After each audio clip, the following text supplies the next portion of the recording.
Jesus Christ. He was a faithful witness. Bakit siya faithful witness? Kasi lahat ng sinabi niya at ng kanyang ama, isinabuhay niyang lahat. Isinabuhay niya lahat. Hindi sa salita lamang. At pagkatapos noon, naging siya ay firstborn of the dead. Dahil sa kanyang pagkabuhay ng muli, siya ang unang nabuhay ng muli at umakyat sa langit sa kanyang ama. Kaya lahat ng nananampalataya sa kanya, umaasa na pagdating ng panahon, kukunin ni Jesus at isasama sa kaharian ng kanyang ama. At pangatlo, ruler of the kings of the earth. Kaya pala, si Jesus, na siyang tunay na hari, tinanggal ang kanyang koronang ginto. At anong kanya isinuot? Koronang tinik. Umalis siya sa kanyang tronong maganda sa langit, bumaba dito sa lupa, nagpakababa. At ano ang kanyang naging trono? Ang krus. Bakit naging ganito? Next. Sabi sa gospel, to him who loves us. Kaya pala niya ito ginawa dahil sa malaking pagmamahal niya sa ating lahat. Amen? Palakpakan naman natin si Jesus. Ang paghahari pala niya ay hindi paghahari na mapanikil, mapang-api. Hindi ganon. Ang paghahari ni Jesus pala ay mapagpalaya. He freed us from our sins by His blood. Binuhos niya kanyang dugo upang palayain tayong lahat.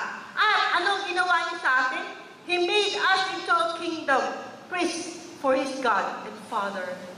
Tanong kanina ni Pilato, nasan ba ang kaharian mo? Mahirap palang hanapin ang kaharian ni Jesus. Because sabi dito, He has made us into a kingdom. Ang kaharian ni Jesus ay nandito sa ating puso kung tatanggapin lamang natin siya. Amen? Amen. So next. Si Jesus Christ, ang hari natin lahat. He suffered humiliation, pain, and death on the cross because He loves us. At dahil dyan, sino ba si Jesus na hari? Si Jesus na hari, His dominion is love. Pagmamahal ang kanyang pamamahala sa atin. Hindi pananakot. His power is truth, katotohanan. His glory is in His service. Tayo po, pag may hawak tayong konting kapangyarihan, gusto natin, tayo na lang ang pinaglilingkuran. Baliktad si Jesus. His glory is in His service, paglilingkod sa mga pinakamababa sa lahat. Sino ang pinakamababa sa lahat? Tayong mga makasalanan. Pinaglingkuran niya tayong lahat. And His kingdom is in our hearts. Sa ating mga puso. At sana nga, pag binuksan natin ang ating puso, makikita dyan si Jesus lamang. Si Jesus nga po ba? Amen. Mahina, si Jesus nga po ba? Amen. So next. Sabi sa second reading, I am the Alpha and Omega. Ako ang una at huli. The one who is, who was, and who is to come. The Almighty. Kaya naman, brothers and sisters, when Jesus reigns in our lives, He will make everything right. Be it our past, our present, our future. Nagkamali ka ba nung araw? Hindi ka maka-move on? Yun bang nakaraan mo, it always haunts you, pinahihirapan ka, pinaiiyak ka, hindi ka makagawa. Ialay mo kay Kristo. Sapagkat siya yung hari ng nakaraan. Kahit nakaraan niya, kaya pa niya ituwid sa ngayon. Amen? Amen. Ano bang problema mo yung ngayon? Nasasadla ka ba sa kasalanan? Nasasadla ka ba sa kahirapan? Ialay mo kay Kristo. Kung noon siyang Diyos, ngayon siya pa rin ang Diyos. Amen? Amen. At kung kinabukasan nag-aalala ka kung anong mangyayari sa'yo, di ka makatulog sapagkat bukas baka kung saan ka napulutin, wala ka nang kainin. Baka bukas wala ka nang may pang-tuition sa anak mo. Baka bukas may Alalang-alala ka. Bukas yan, kapatid. Si Jesus pa rin ang hari. At huwag kang mag-aksaya ng panahon sa pag-aalala, sa pag-worry, sapagkat kung si Jesus, inalagaan ka ngayon, bukas, aalagaan ka rin niya. Amen? Amen. Because Jesus is the King for all times. Amen. So, ano po ang ating mga katanungan? Una, siyempre, do we truly accept Jesus as King in our lives? Siya ang hari ng ating buhay ba? Paano natin malalaman na siya talaga ang hari ng ating buhay? Brothers and sisters, ito po ang clue. Kung ano daw pinag-uubusan mo ng panahon mo, resources mo, sa buong araw, buong maghapon mo, yun ang hari mo. So, ang tanong, saan mo inuubos ang oras mo sa buong araw? Saan mo inuubos ang resources mo sa buong panahon? Yun ang hari mo. Kay Jesus ba? Kung hindi para kay Jesus yan, hindi siya ang hari ng buhay mo.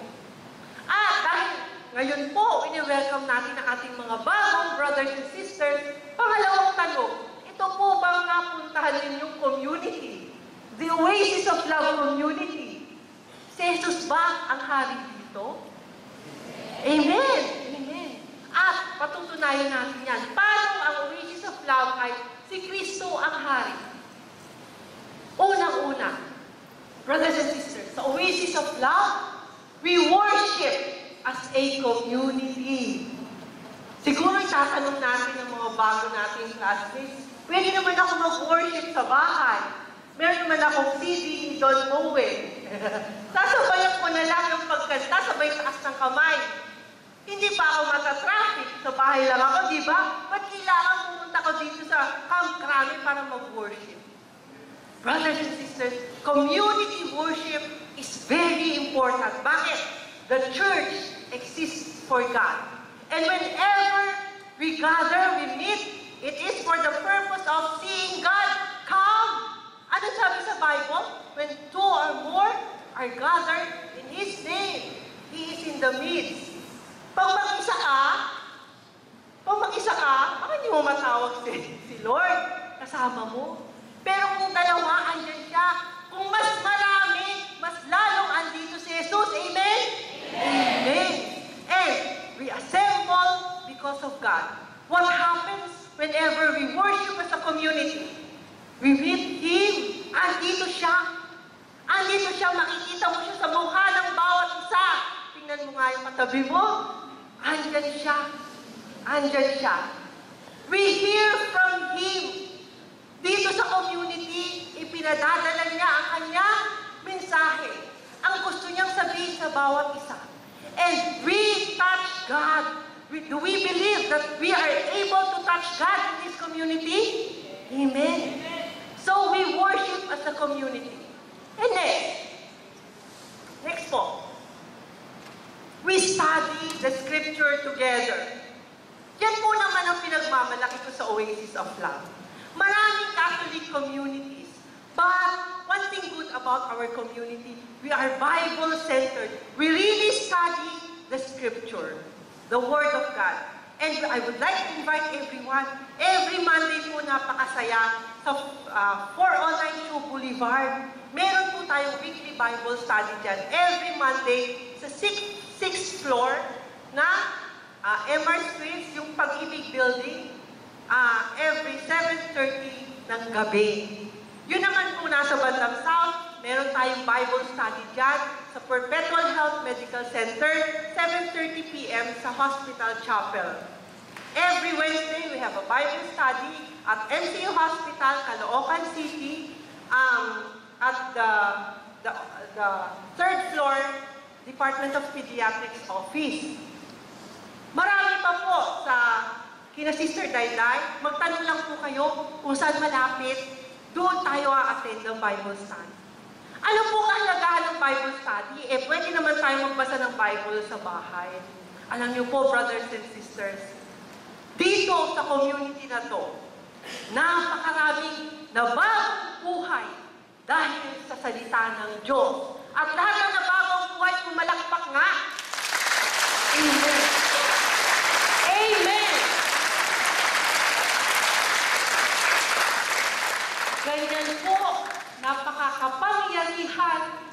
salita ng Diyos na gumagalaw sa komunidad na ito. Marami na pong pinagdaanan ang pag-aaral ng Bible study. But time and again, God has proven na ang salita niya never fails. Parating sa mga marunong makinig, nababago ang buhay, araw-araw, nagiging mas malalim ang pagkilala sa Panginoon. So we do that as a community. So next, we pray for each other. Yan po ang mamimiss natin pagka namumuhay tayo ng solo lang. Dito sa komunidad, pinagdadasal natin ang bawat isa. At dahil po ako ay nasa medical field, mahilig po ako sa mga scientific studies. Alam niyo po ba na meron ako nakitang isang research? Sabi dito, a meta-analysis of several studies related to distant intercessory healing. Yung bang malayo ka sa may sakit, pero pinagdadasal mo siya. May epekto ba to? Pinag-aralan ng siyensya. Alam niyo po ba, nakita nila mga kapatid, 23 trials of 2,774 patients. Ano ang resulta? 13 showed statistically significant beneficial results. 9, walang effect. Only one, showed a negative effect. Ganyan po ang kapangyarihan ng panalangin.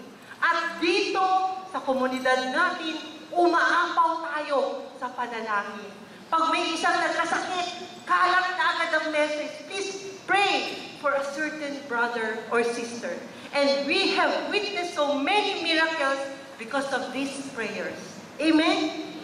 Pero ang mas magandang balita, brothers and sisters, hindi lang pala yung pinagdadasal ang may beneficial result. Yun palang nagdadasal, meron ding mirakulo sa buhay niya na nagaganap. Hindi ako may sabi niyan. Sabi sa research. Hindi lang yung pinagdadasal ang nagbe-benepisyo, kundi yun din mismo nagdadasal. Amen? Gusto niyo ba ng ganyang klaseng buhay? Yung nagdadasal tayo para sa isa't isa? Amen! And next, we encourage one another. Bakit kailangan natin na encouragement? Brothers and sisters, sobrang hirap na ng mundo. We live in extreme pressure in our normal lives in a broken world. Ang mundo sa labas, napakahirap na. Amen po ba? Amen.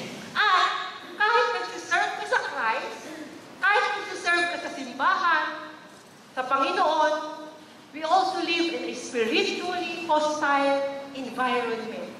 And there will come a time na panghihinaan ka. Masisiraan ka ng loob. Di ba, sister, bashhead na yun eh. Kakausapin na kita. There will come a time panghihinaan ka. And we have to be together. Hindi tayo dapat mag-iwalay. Because, sabi sa first letter to the Thessalonians, therefore, encourage one another and build each other up, just as in fact, you are doing. Amen. So yan po ang Oasis of Love community. Yan ang ginagawa natin dito sa community natin. So, meron ding mga reasons for discouragement. I would like to present it to you now para maging aware po kayo in the future. Bakit nadi-discourage? Not seeing positive change soon enough. Gusto natin, pagka-attend natin ng LSS, iba na tayong tao agad. Parang magic.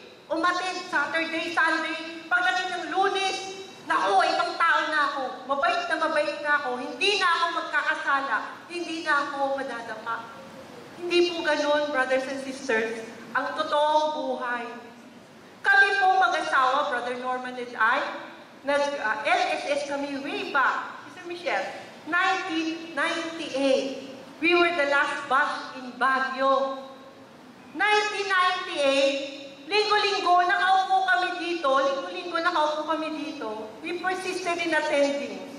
Pero, parang wala naman ako nakikitang pagbabago. Wala akong nakikitang pagbabago. Until years and years na exposed kami sa gawain ng Diyos. Doon unti-unti, Until such time, brothers and sisters, you look back, ang tagal, nabago na ako. Ako ba ito? Hindi ako ganito. Nung lumang buhay ko, dapat nagalit na ako. Dapat gumanti na ako. Pero bakit ngayon? Iba na ako. Amen. Amen. No? So, ganun po, dahan-dahan. Dahan-dahan. Kailangan lamang talagang magtsatsaga tayo sa paghabol sa Panginoon. Yung mga gifts na sinabi sa inyo sa LSS, it will not fall down on you like magic. Hahanapin niyo po yan. Pagtatrabahuhan po natin yan. Amen? Amen. So, second reason for discouragement, yung always looking for the spiritual high. Alam niyo spiritual high? Experience yun Sabado at saka nung Linggo. Ang saya-saya, umiyak, tumawa, humalakpak, sumayaw. Gusto natin tuwing atin tayo dito. Ganun din. Brothers and sisters, hindi na po. Hindi na po. Sasabihin ko na ngayon. Because that experience of the LSS is only once in a lifetime. And you have to thank God that once in your lifetime, na-experience mo yung damdamin yun.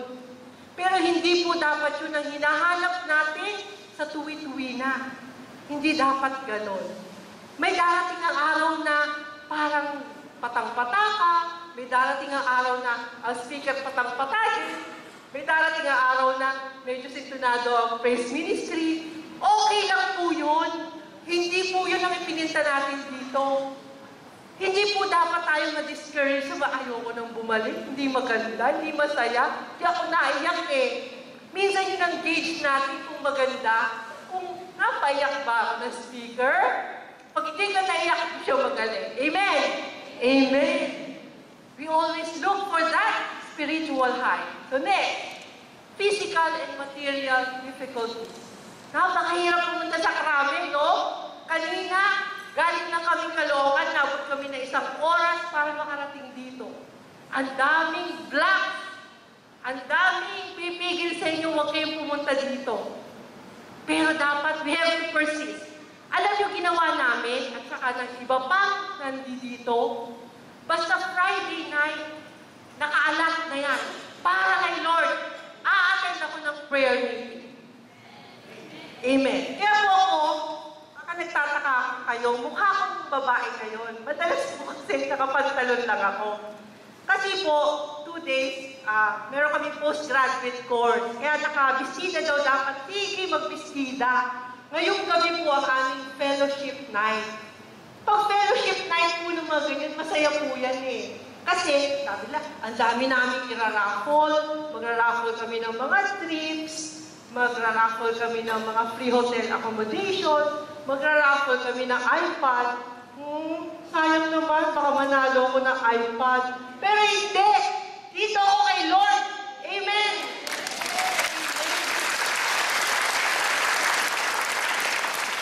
Hindi lang iPad ang mapapanalunan ko dito. Amen?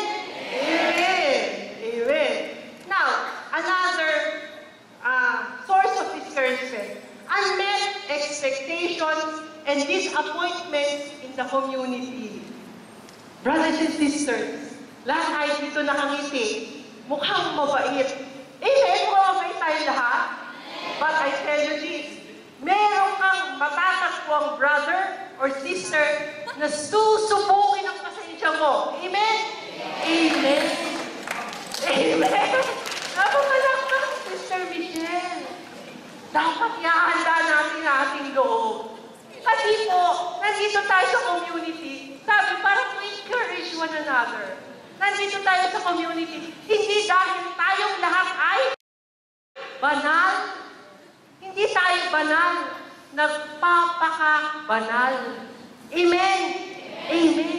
So kung nagpapaka-banal ka, sigurado, we are in the process of perfecting ourselves, of being holy. So, time and again, meron kang matatagpuan sa komunidad na hindi mo magugustuhan. Brothers and sisters, parte yan ng ating paglago